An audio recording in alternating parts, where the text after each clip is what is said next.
Hi, this is Dr. Jim Turnage here in San Diego, California, and welcome to Wonderful Wednesdays.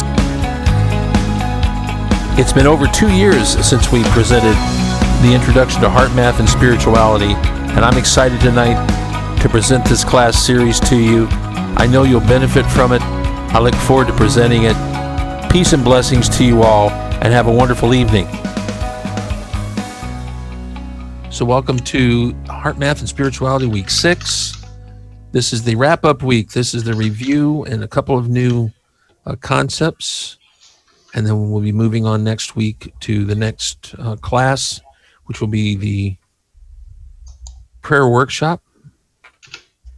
And we'll talk a little bit more about that at the end. So this week we're going to review the classes. Then we're going to talk about heart mapping, which is a way of finding your best life. And then we're going to talk about using HeartMath with spirituality and spiritual practice. And then we're going to summarize the HeartMath tools.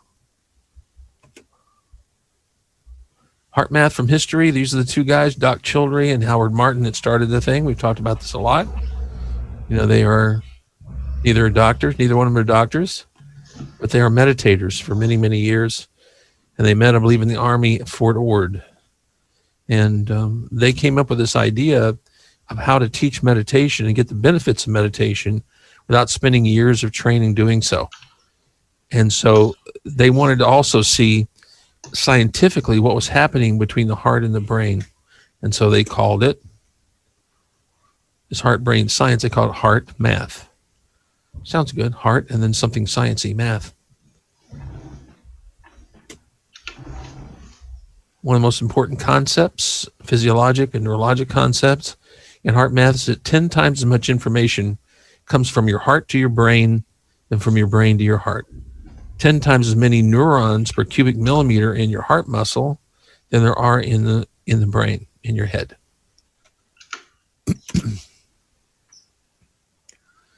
And then we talked about core values. What's getting in the way of living your core values?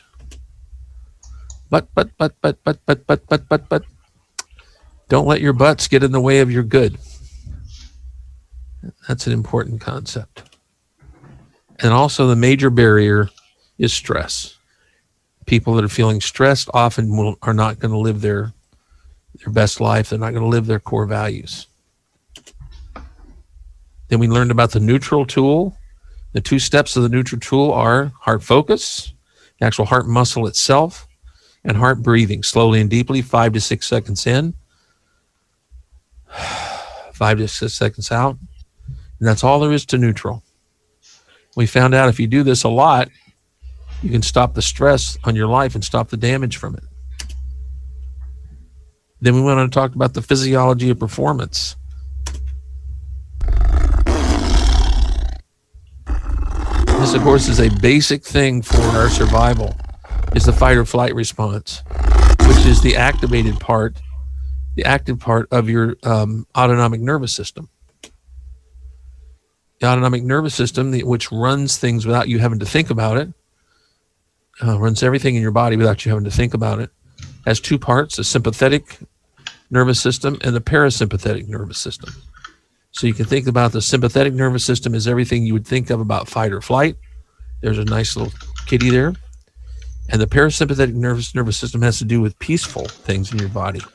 Things like digestion, sleep, relaxation. So the sympathetic nervous system is the adrenaline part. The adrenaline, or norepinephrine is the correct chemical name. And that's for the fight or flight response. It's like putting on the accelerator.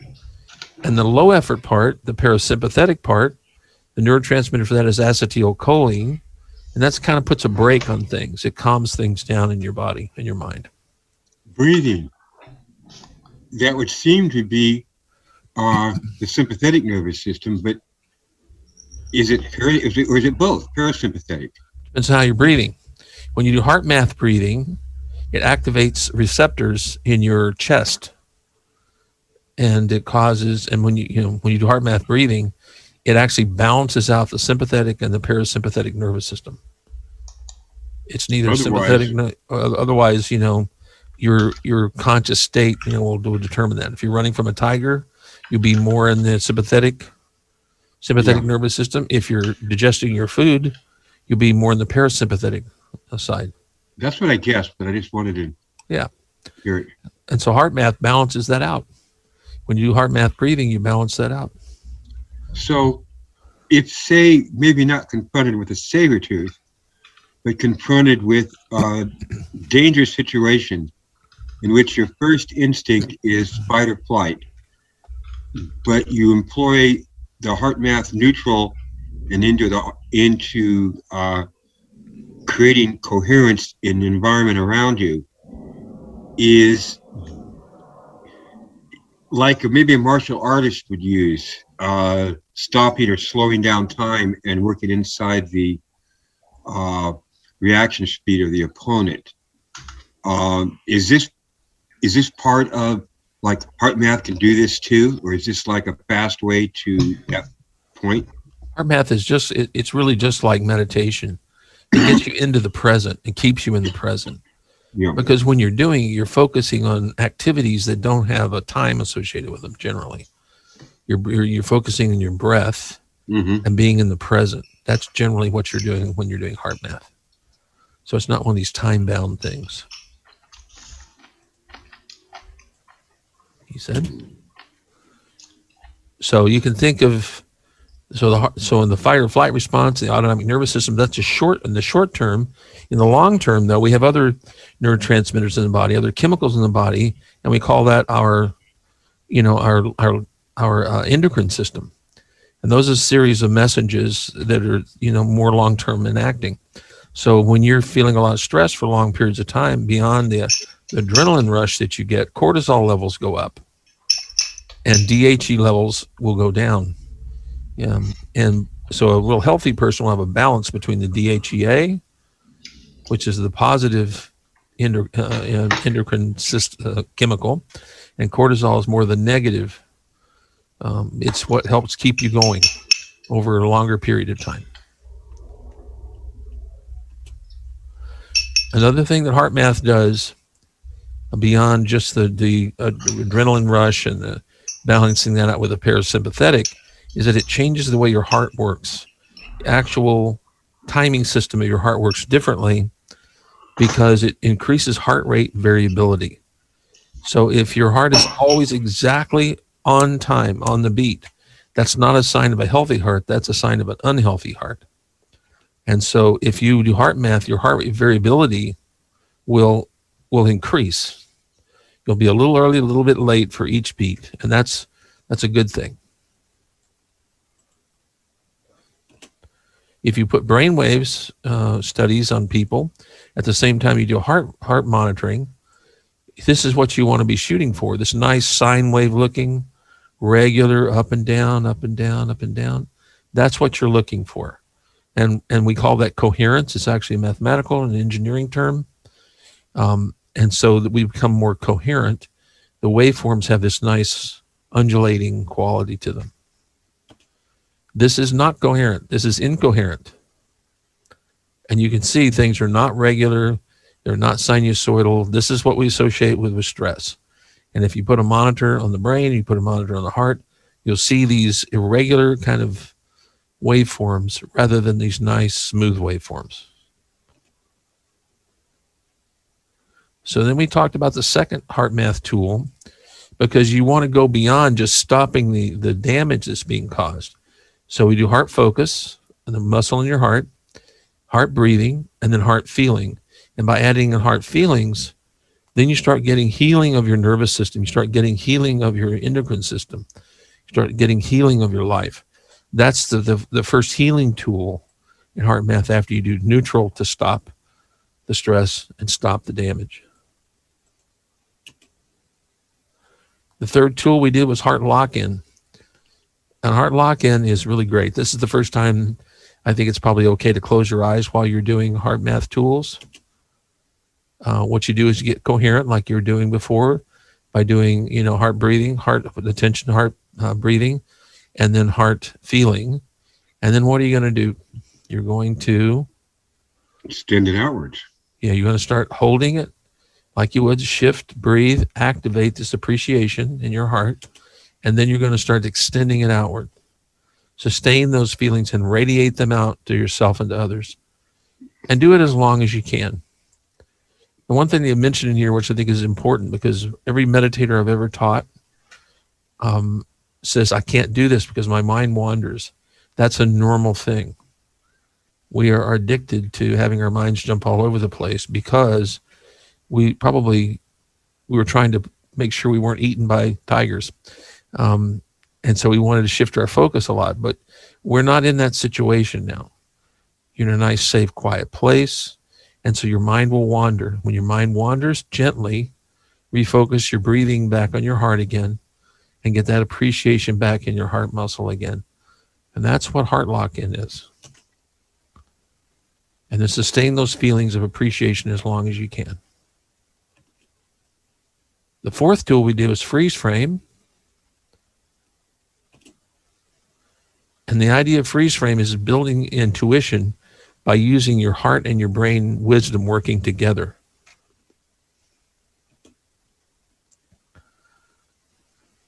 I just love this movie. So this is a freeze frame.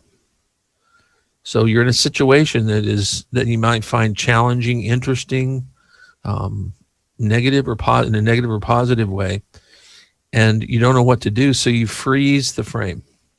In a movie, this allows you time to speculate on what you might do in that situation. So this is from the movie Thelma and Louise, and they don't show you what happened, but you get to think about not only what happened, but what the meaning of what they were doing is, because the frame is frozen. And that's what freeze frame technique does for you. Yeah, the last episode of The Sopranos displayed that brilliantly. Yeah. To fade to black. Yeah. You freeze it, and then you can contemplate what you would do next. So what do you do in the freeze frame? You take time out to disengage from whatever you think the situation is. A difficult situation, a positive situation. Just take a time out from it. Shift your focus to your heart and breathe, just like you would with the other HeartMath tools. Activate that positive feeling in your heart using whatever you want to remember. And then ask yourself the question, what would be an efficient, effective attitude or action that would balance and de-stress my system? If you're feeling stressed, trying to make a decision, trying to figure out what to do next, you've got that positive feeling going, and you ask yourself the question, what would be an efficient, effective attitude or action that would balance or de-stress the situation? And that's all there is to freeze frame.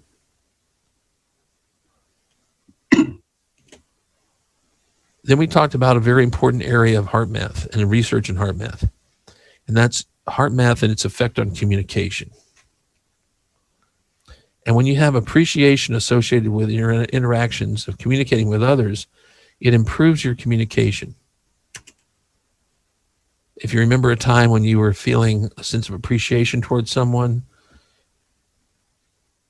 did you notice that your relationship was likely to grow when you have an appreciation for the other person? This GIF right here is showing that you actually are sharing information directly from one heart to another heart, and that's been demonstrated in multiple experiments in HeartMath. And the obverse of that is that if you lack appreciation for the other person, relationships have a tendency to deteriorate because you don't share that heart feeling and heart wisdom with them. And so Snoopy asks, who or what could you appreciate more at this time?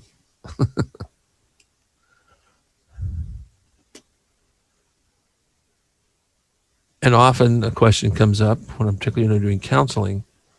What do you appreciate about yourself? When was the last time you appreciated something and gave yourself a pat on the back, either literally or figuratively? What do you appreciate about yourself? Then we talked about the actual specifics of authentic communication. What we've got here is failure to communicate. Now, in this case, in order to improve communication, he took his whip and whipped him with his whip. So apparently that was to get his attention. We're not talking about that kind of communication, though. The Bell Laboratories back in the 40s and 50s came up with this model, the basic model of communication. And so you send and somebody receives it.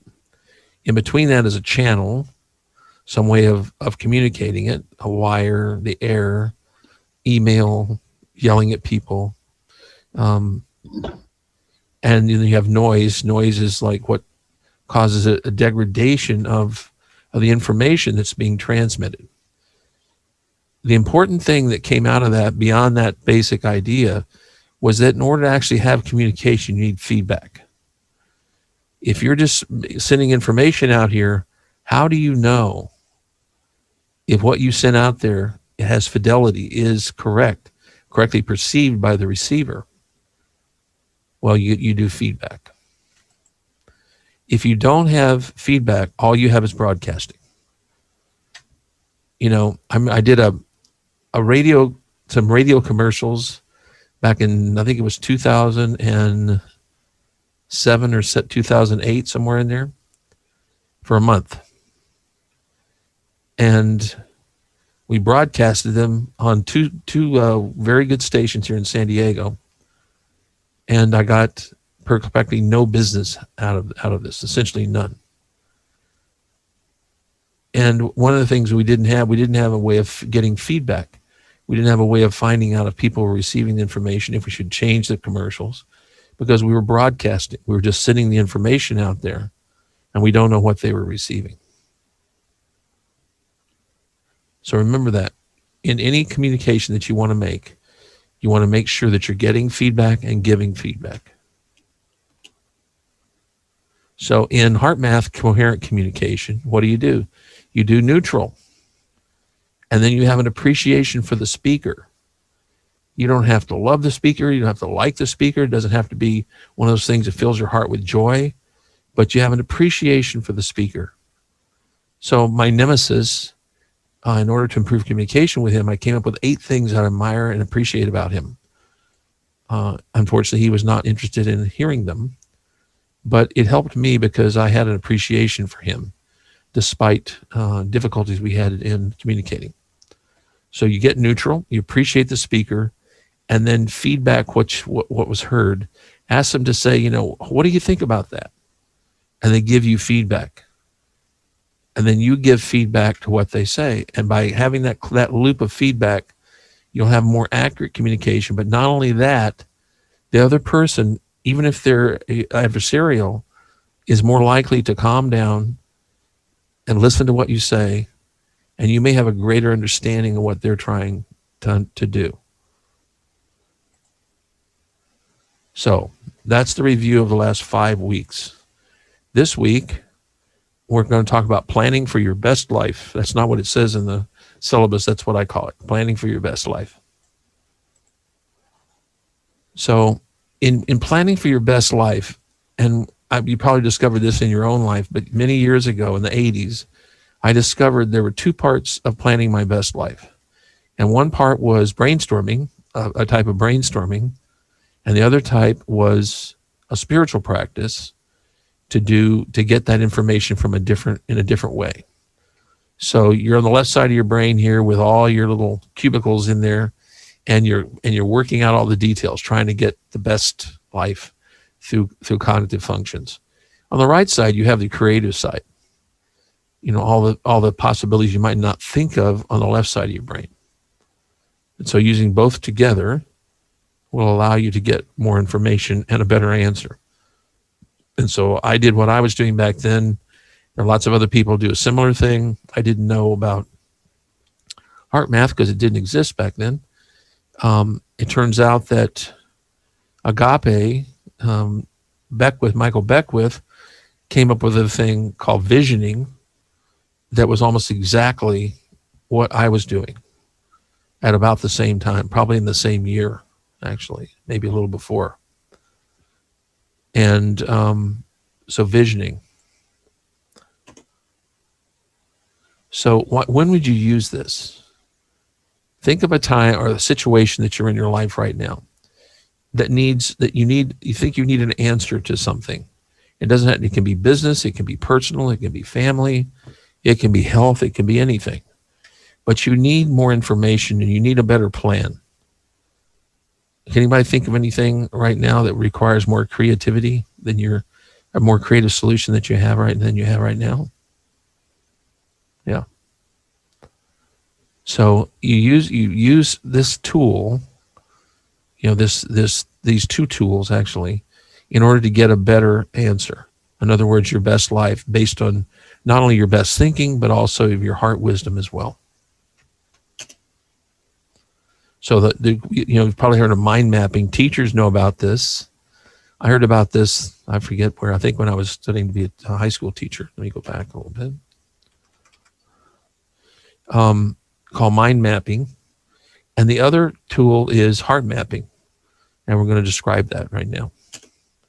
So in mind mapping or brainstorming, you put your question that you have here in the center. What answer, what you're trying to answer, what you need more creativity in, and then for a short period of time, you just vomit out everything you can think of that would have to do with solving that conundrum, about giving you an answer about what to do next. And you just keep branching them off. So if you said, get a specialist in this area, then you put a line out there and get a specialist. And then from the get a specialist, you'd have make telephone calls to the 4 top, centers of excellence in that area. Another line would be look on the internet about who are the top 4, specialists in those areas. And then put another line in there and say, make a telephone call to that particular specialist. Write a letter to that. And so you see, you're just making different possibilities, and you do that quickly. And I usually have people do this in 2 minutes. And then sometimes you do another 2 minutes if you need more time. So we're going to do that in a second here. The other part of the exercise is heart mapping. So what do you do in heart map? Well, you ask that question again. What do I need to know? What things do I need to know? What could I do? You're gonna do heart math in the beginning. You're gonna do heart focus, heart breathing, and you're gonna ask yourself, and then heart feeling, and then you're gonna ask yourself, what do I need to know? What the information do I need to know to live my best life? Come up with the best answer in this situation. And then you do the same thing again. You have 2 minutes. You write everything you can write. We've done this. What's that? This time you're doing heart math while you're doing it? Yeah, you can continue to breathe if you want to while you're doing it. I mean, what's the difference between the first and the second, except by nomenclature? Are you focusing on your heart while you're asking this question? Is that what you are? You are when you're doing the heart mapping, but not when you're doing mind mapping. Yeah, that's what I meant. The heart mapping, you focus on your heart, like right. Visualize it physically, or what?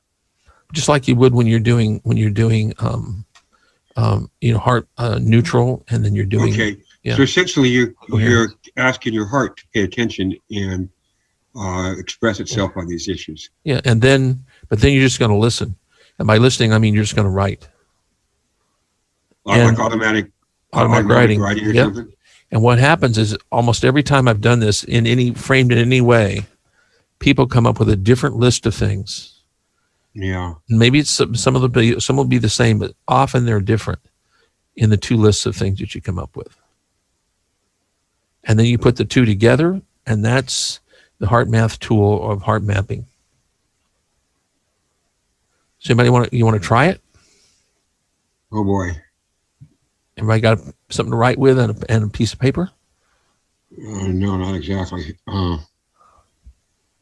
I'm already encountering an interesting situation.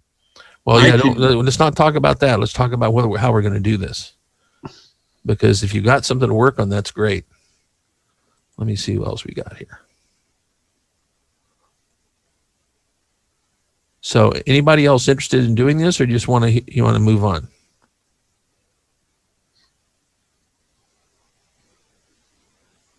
So, Tom, are you up for doing the exercise, or? Sure, I'm up for it. I don't have a brilliant thought on what I want to work on right now, but it sounds like an interesting process. Yeah. So it doesn't have to be earth shaking. It can be just something simple. Where am I going to go on vacation? And how you would work that out. And you may be interested in what you come up with that's different between the two lists. So in the middle of your page, we're going to go back to the mind mapping. You're just going to use mind mapping. We're going to go back to here we go. So you're going to do a page. In the center, you're going to put whatever it is you want to work on. And then you're going to write little lines away from some paper for myself. Then you're going to write lines away from that center. Maybe put it on an oval or a box in the center, and then put lines going out there saying everything you can think of that might help you come up with a better solution for the situation you find yourself in. So I'm going to do that right now. I'm going to put a box in this here, an oval. And I'm going to put my thing in here. Okay. So I got my thing in the center. And then we're going to do 2 minutes, and we're going to write everything we can think of, our best ideas about how to do this. What are my best ideas about doing this? But we're going to write them down as quickly as possible without ruminating over them for 2 minutes. I just happen to have a stopwatch set for 2 minutes. Is everybody ready? Okay. Yes, I'm ready. Okay, here we go. Begin.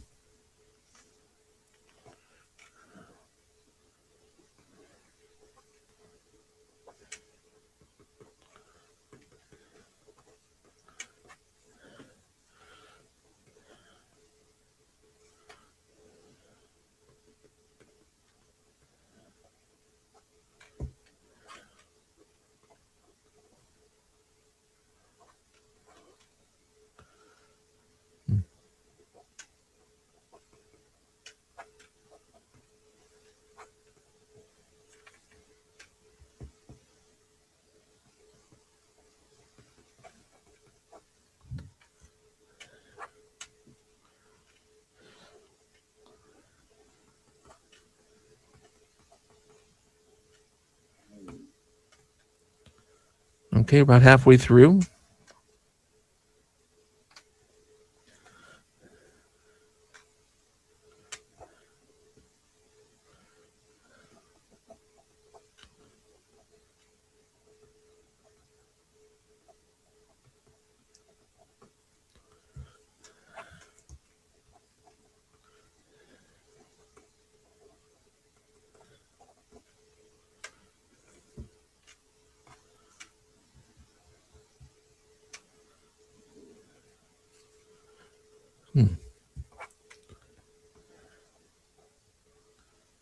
Okay, we got about 25 seconds.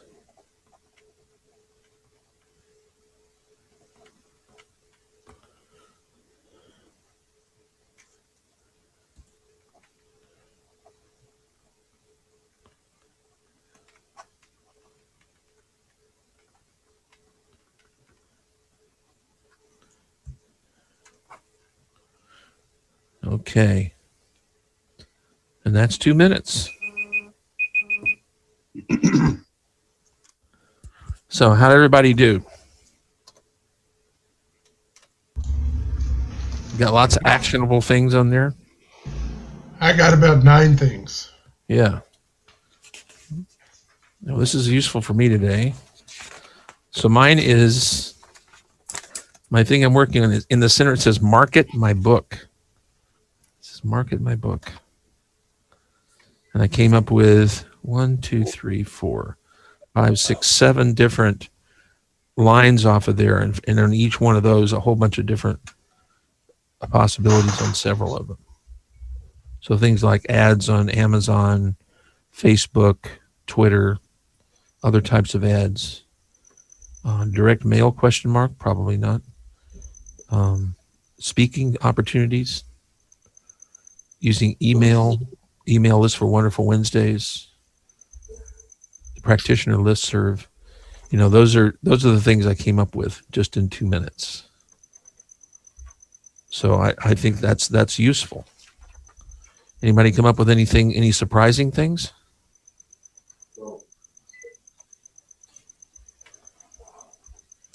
I actually already enrolled to a summer tax class, Wow. and I use it for the next 2 months I'll be off because taking this class, intense class. But what I came up with seven statements that, in summary, I think I realized that even though I was thinking that it will be kind of intense and hard work, I realized that I will be enjoying. I consider that it will in benefit to acquire more skills to help my kids with their tax return and of course my family. Yeah. That I really enjoy, learn new things, that I will meet another people, and that I will test my skills to learn and retention. It was a while since I was not in school, so I'm a little bit excited about that. And of course, it will improve my technical English. Yeah, there you go. Mm-hmm. So this is what brainstorming is about. So Stan, did you come up with any things? No, I was going to share something, and you wanted. I didn't want to interrupt the flow of the class, but the brainstorming part for me is a pretty easy thing to do. But this letting my heart speak, and have it something other than emotions or feelings or things like this. I'm not even sure how to do this. It's I don't know. I'm kind of stuck. Do you have something to work? You have something to work on? Oh, I got a lot of things to work on. Yeah, so just put one of them in the middle of the page. Okay. And then we're going to do the HeartMathy part. The the brainstorming aspect of the problem solving is it's really easy for me. It's like I'm having to move a bunch of stuff. I'm trying to find a piece of paper to write on. I'm sorry. But I got stuck, and I wanted to. I don't understand the heart mapping part of this at all. It just doesn't seem. I keep going back to being cognitive, even though I can be very spontaneous. I have all kinds of feelings, and I generally live my life listening to my heart rather than my mind on a lot of things. I use my mind to solve problems. Yeah, that's why it's a doing thing. Yeah. When you do, it's like meditation. You do sometimes afterwards you come up with some interesting ideas. This is more focused because, like in the middle of my sheet here, it says market book. Market book. Yeah. I'm gonna put a heart up in the corner here to remind myself. Market book. So, as soon as we do the beginning part of which is heart focus, heart breathing, heart feeling. And I'm going to say, what would be the best thing we could do in this situation? What would be the best thing I could do in this situation that would enhance my marketing of my book? But I'm going to be doing this from a heart place rather than a head place. And what does that look like? Because I start out with HeartMath. Okay. Yeah. Now, when I did this back in the 80s, there wasn't HeartMath. So I would do a meditation before I did this. And this is just a more organized way of doing that. Envisioning, they do something very similar, and they ask a series of questions. And this is not that extensive. But it does allow you to come up with more intuitive information just by allowing yourself to be in a heart-focused place when you're asking the question and then when you're writing. Okay, I've got the issue in to deal with using my heart, but I'm actually at an absolute loss as to what my heart's going to tell me, other than things like, "Yes, do it. It's really what you really need to do. This. It's really you," or something like this. Who knows? That's why it's intuitive. The other part, knowing it ahead of time is cognitive. Yeah. It's just that sometimes people come up with the same stuff, but I have no idea what I'll come up with. I may come up with all the same things, but I doubt it. I probably will come up with other things. My heart tells me how to value things. My heart tells So let's me just do the exercise, Stan. Okay. Okay. So we're going to do 2 minutes. Okay. The same thing as before. My pin's all ready. And we're going to do 2 minutes. And we'll start off with heart breathing. So let's all do that. Heart focus, heart breathing.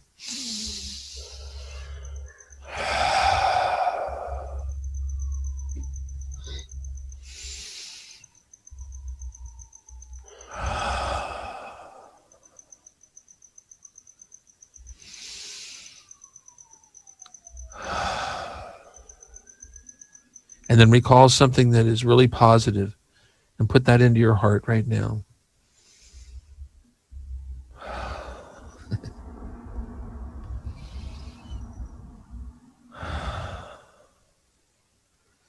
And now we're going to begin the clock, allowing anything to come to you right now that might be a wonderful way of accomplishing what's right there in the middle of your page. So I'm going to start writing. Just start writing anything that comes to your heart.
We got about 20 seconds left.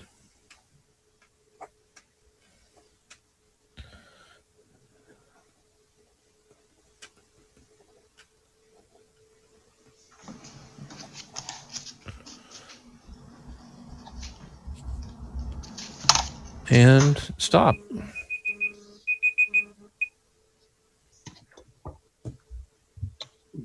So does anybody need more time? I'm okay. Yeah, I'm okay. Okay, I noticed something very weird. On the first one, I thought I had more than enough time.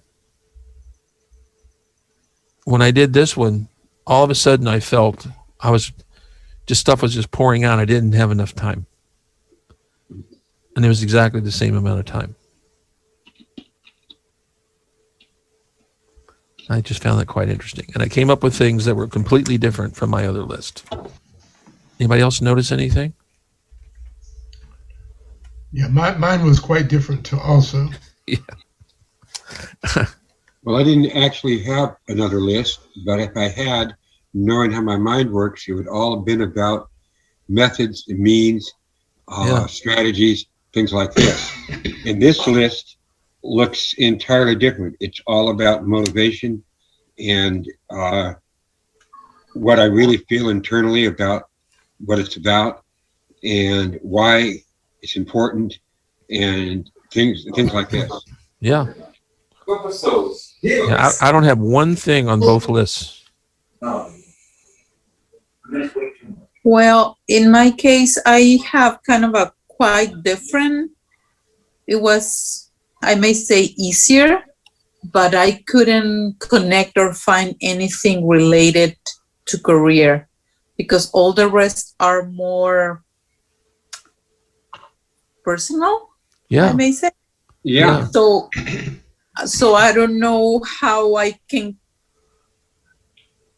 or if I want to include my career or my professional job into all the rest, which is for me was not hard to find things or ideas Yeah. to came up with my goal. Yeah. See, that the interesting thing is when we're doing what we're our core values in life, you can think about your core values, but your core values have emotional content. They have personal and emotional content. It's about passion. It's about what is most important for you from your heart, from from your depths of your soul. So when you do this heart math part of it, it may be the actual reason that you're doing it, whatever it is that you're doing. Mhm. And that's what I found when I'm doing this. All the way back in the 80s when I was doing the same thing. The way I got called to be a holistic family doctor was by doing this, or the actual my version of this. And so I would get this surprising stuff that would come up on the list that seemed not to have anything to do with what was going on in my life at the time. And fortunately, I have a rule, and my rule is heart over head. And that's my rule going in. Now, not everybody has to do that because some people are very, cognitively focused. It's head over heart. Heart's nice, but head is important. Think your way through, make the best, intellectual judgment you can make in the situation. But that's not the way I do it. If they're close, if two things are close in value to me, I'm going to pick the heart over the head every time. I noticed something. Yeah, let me explain why. Number one, it has worked better over the years when I've done that. And number two, if things go wrong, as they always do in life, things don't go the way you think they're going to go, at least I'm doing it from the heart. And I won't have regrets about doing something because, I really knew from the depths of my heart I wanted to do one thing, and I did something else because I thought it was a better idea. You see what I'm saying? So Mhm. that's my rule. You don't have to have my rule, but that's my rule, heart over head. If anything's even close in deciding what to do, I pick the heart choice. All And right. it may be hard to operationalize that sometimes. I can hear, Laura, I can hear what you're saying. Well, what do I do with that? What do I do with feeling differently about that? About feeling, about tax law. What do I do? How do I operationalize that? This is not a one-off thing. Companies that do this, because HeartMath actually teaches this to corporations and organizations in order to be able to come up with better solutions for their organization. And this is not a one-off thing. They do this more than once. They do it in a series of, iterations so that they can improve and refine what it is they're actually going to do. And I haven't talked to them in a long time on the corporate level, but they do this for themselves. This is how they actually run their corporation, by doing these processes like this. So, Tom, are you saying something? Well, I noticed something, Jim. I think Tom, were you say something? No. I Okay. wasn't. Okay. Yeah, go ahead, Stan. Go ahead. To me, it seems very much like a distinction between tactics and strategy, where the strategy of why of what you're doing, or the purpose of whatever it is that you're doing, is one thing, and then the tactics that you use operationally to achieve the strategic goal is another. And as long as the tactics don't conflict with Stan, these, that's not what we're getting at. no, but Strategy. it feels like that though. Yeah. To I'm just to saying. me, Let me give you my an mind example. is the tactics, and my heart is the strategy. Of okay, what am I really about? Why would I do this or not do this? Or what's Yeah. my Let me position give on you a this? concrete example. This came completely out of left field for me. Okay. The middle of my thing says market my book. Here's one of the things I came up with: play and write music that has something to do with the book. Oh, that sounds like fun. What the heck does that have to do? That's not strategy or or tactics. I mean, it's what the heck is that? I have no idea. That's your heart. But right, exactly. That's my heart. You didn't leave your music when you became a doctor. But you know what I'm saying, Stan? I have no idea. I don't know how to operationalize that other than just do it. Yeah. And I don't know what the connection is between that and marketing the book. Now, on another iteration of this, because I won't just do the things that are on both lists right now. I'll do this again and then refine it down to one list of things that are most important. So I'll come up with a list of 3 or 4 or 5 from each one of these lists, and then I'll prioritize those on a list. But don't you, if you feel really good and strong about what you're about there, that what's in the center, that you need to have some type of agreement between your mind and your heart. When the two are at war with each other, well, you really want to do this, but the way to do it is maybe rob a bank, this or that, or whatever you come up with. That's not coming maybe really where you are. So to me, it seems that getting the mind and the heart on board with whatever the central issue is really important if you're going to be happy, if you're going to feel good about what you're about. Exactly. And so I have no idea what writing and playing music about the book has to do with marketing the book, but apparently there's some wisdom on the inside of me, or maybe it's coming from the outside of me, or it's coming from someplace that sees a connection that I don't see. Jim Turnidge's a musical doctor. But I'm just, no, this is about the book, Stan. This isn't about musical doctor. This is about the book. Marketing. Well, the book's about the book. The book I'm assuming is the most recent one that you just. Right. Yeah, that's what I mean. Understand this? That my concern was about marketing the book. So these things I'm coming up with, I find quite interesting. Why would I want to write and produce music about the book? Why would I want to do that? To market the book? Doesn't make sense to me. But that's because it wouldn't have ended up on the other sheet, the things I would think of logically. No. To do. And so if I said this to somebody without doing HeartMath, and I was with a marketing person, and I said that on, we're going to strategize on marketing the book, they would go, what? Well, maybe you'll come up with a jingle like Winston tastes good, like a cigarette should, or something. I have no idea. That markets your book. And I don't know. I just find it I find it fascinating that came up. I just find it interesting. So it's not just strategy and tactics. It's coming from some other place.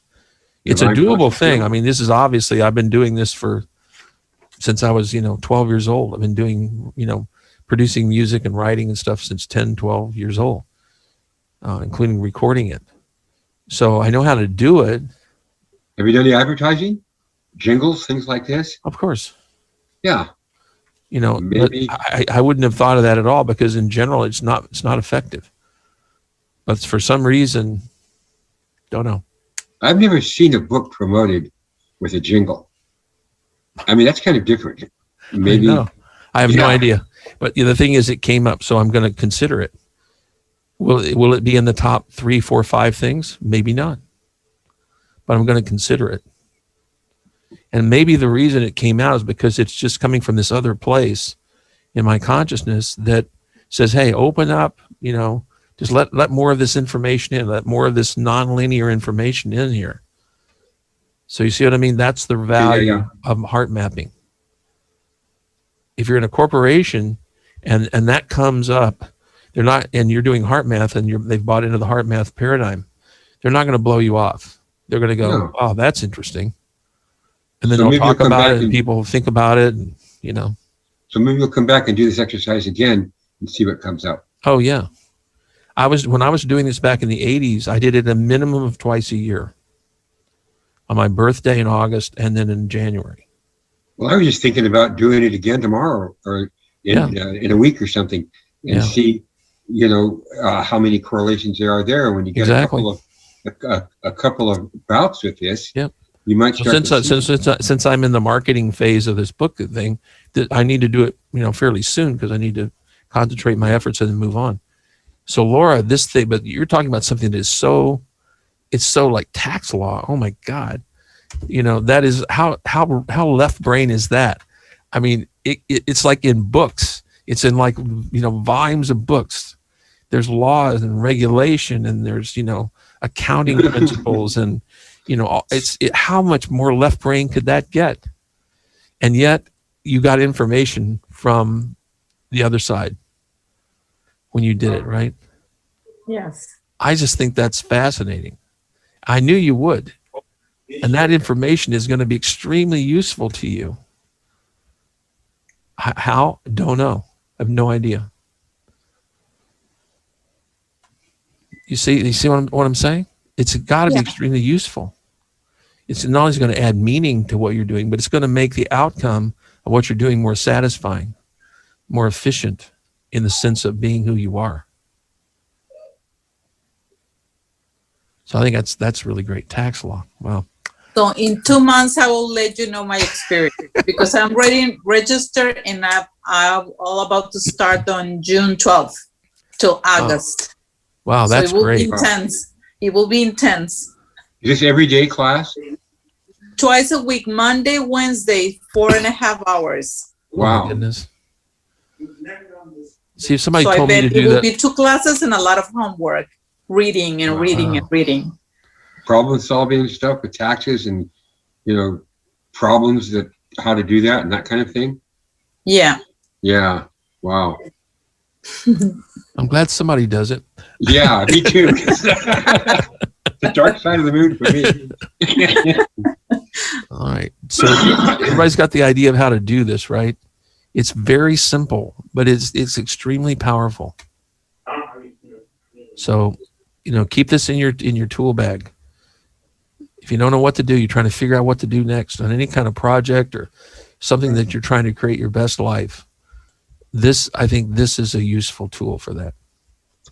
And it's much quicker than the one I used back in the 80s. Something just popped into my mind too, that phrase, would you rather be happy or be right? And it just kind of strikes me that if you're going with your heart, chances are you're going to be happier than otherwise. Yep. You can be right analytically, but you might be miserable with because it's not in alignment with your heart. Yeah, that's why I made my rule. That's where I put my marker, because I wanted, if no matter what, because things are going to go wrong. They just do. By wrong, I mean they're not going to go the way you think they're going to go. And you know what? In the middle of it, you go, yep, but I'm doing what I'm called to do. I'm doing what my heart tells me to do. My memory seems to be failing me here, but that phrase, I'd rather be happy than right, that comes out of radical forgiveness, I think, doesn't it? It's way beyond that. I'd have to look back in the original origins of it. It goes way back. That might have been where I first heard about it myself. I think I learned it in one of these self-help things back in maybe the 70s. Oh, wow. Yeah. Okay. Also, I think it's in Course in Miracles too. Course in Miracles. Right, exactly. Thanks, Tom. Yeah, it is. That is a direct quote out of Course in Miracles. So that's our information about living your best life. So I want to talk just a few minutes about how I use HeartMath in spirituality, and how I encourage all of you to use HeartMath. If you're not already using it, please practice it and try it. So what I do is I do this every day. I do this morning and night, because HeartMath is a perfect entree to your spiritual practice. I do neutral. And then I go into quick coherence. So I'm doing heart focus, heart breathing. Then I recall something really wonderful. And then I get this going. And then my nervous system is getting balanced. And then I'm going to start using heart lock in at that point, and started allowing this to extend outward from my heart throughout my whole body. And then out beyond my body. It won't contain itself. It just keeps extending out beyond my body. At that point, he said, after I'm doing my neutral, I do the 7 sacred words. This is what I usually do. I do the 7 sacred words at that point. And I don't spend a whole lot of time on each word, but I do, God is my only source of supply, and I contemplate God. And I say, God is my only source and supply. I contemplate is, the meaning of isness. Then God is my personal relationship with God. And then God is my only source and supply. There's only one life. There's only one source. There's nothing conflicting with it. God is my only source. And source, where is it coming from? Always from within. God is my source. God is my only source. And it's an and world. Everything's possible in this moment. And then source and supply are always linked together. And then God is my source and supply. My supply is assured because source is always present. So I go through the 7 sacred words. At that point, if I have more time, then I do something else. I might continue meditation, by breathing, doing just breathing only with no mantra, nothing in my mind other than focusing on breath in silence. Or I might do contemplation. I might contemplate something. I might contemplate the presence of God. I might contemplate, going deeper and deeper into the presence of God. I might do a mantra at that point. And you can pick any mantra you want. But I might do a mantra at that point. And the last thing sometimes I do is if I'm looking for physical or curing or healing, then I do what I call a spiritual CAT scan. And I go right through my whole body as I'm breathing and holding this love, appreciation, and gratitude. And I may go by organ system, I may just go by location. And it's hard to describe what happens when I do that, but there's a sensation that occurs in my body when I do that. So that's how I use HeartMath. I do 20 breaths, go into quick coherence, start allowing everything to extend, throughout me and beyond me. I do the 7 sacred words, and then something else if I have time. If I only have time to do that and the 7 sacred words, then I'm done. I say amen and I'm done. If I have more time, then I either do like silent meditation, a contemplation of something, or just the presence of God. A mantra, if you have any favorite mantras, do those. Or the spiritual CAT scan, healing CAT scan. Those are the things that I do the way I use HeartMath. And I do this every day, twice a day, without fail. I may use it more often than that, but every day, twice a day, without fail. I don't know how you'll use it. I'm wondering how could you guys envision that you might use HeartMath with your spiritual practice?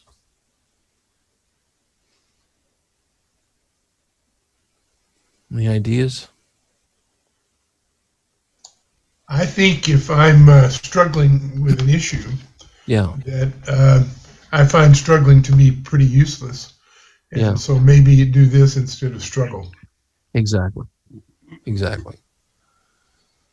Because when you do this, just like we just did with heart mapping, you're going to get an answer.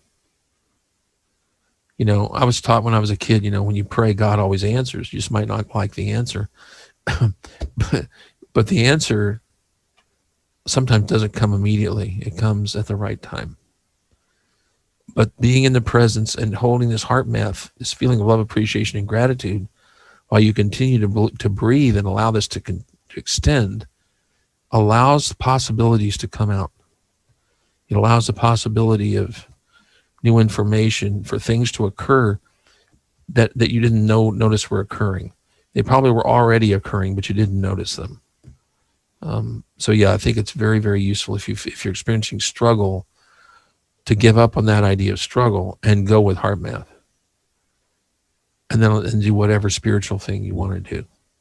In the meditation portion, I try very diligently to listen.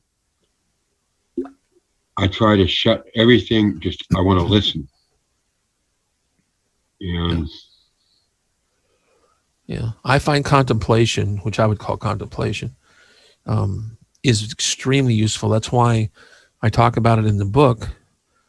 when you're contemplating each word, I contemplate the word and whatever meaning I can get from it.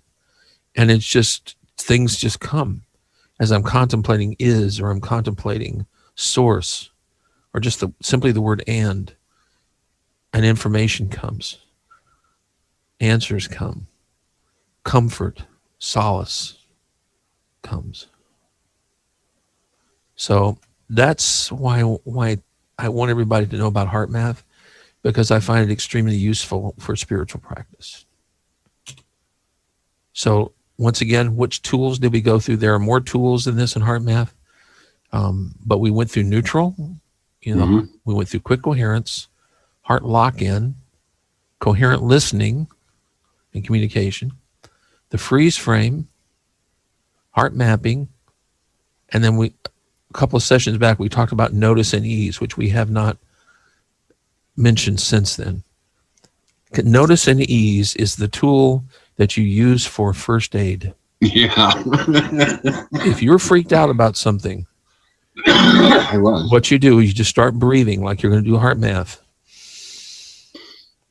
You may only have to do a few breaths, and then you say out loud, ease, as you exhale. You take that last breath, and then out loud, ease. It'll stop the situation just like that. You may have to repeat it. If it starts coming back again, you may have to repeat it, like any kind of first aid. But this is a very important first aid tool. This was not taught originally. It's not in your syllabus, but I learned it, years ago from HeartMath. Because somebody said, I'm so worried about whatever happened. And she goes, can you breathe? And they go, okay, now I want you to say the word ease out loud. They go, ease. No, I want you to say it out loud. Ease. How do you feel? Oh, a lot better. Exactly. So this is first aid, notice and ease.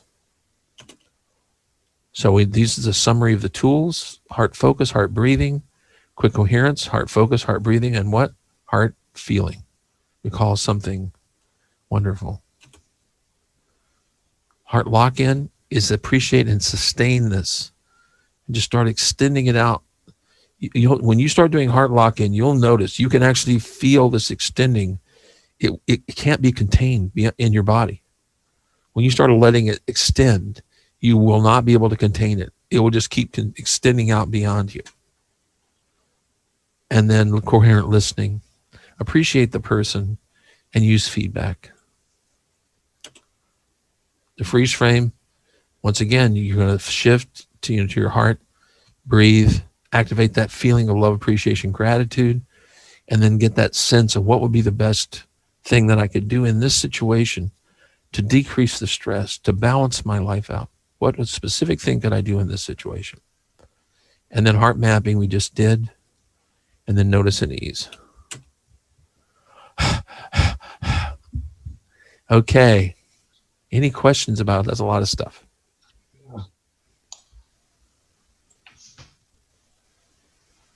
Questions, concerns? I have one good thing I'd like to add. Okay.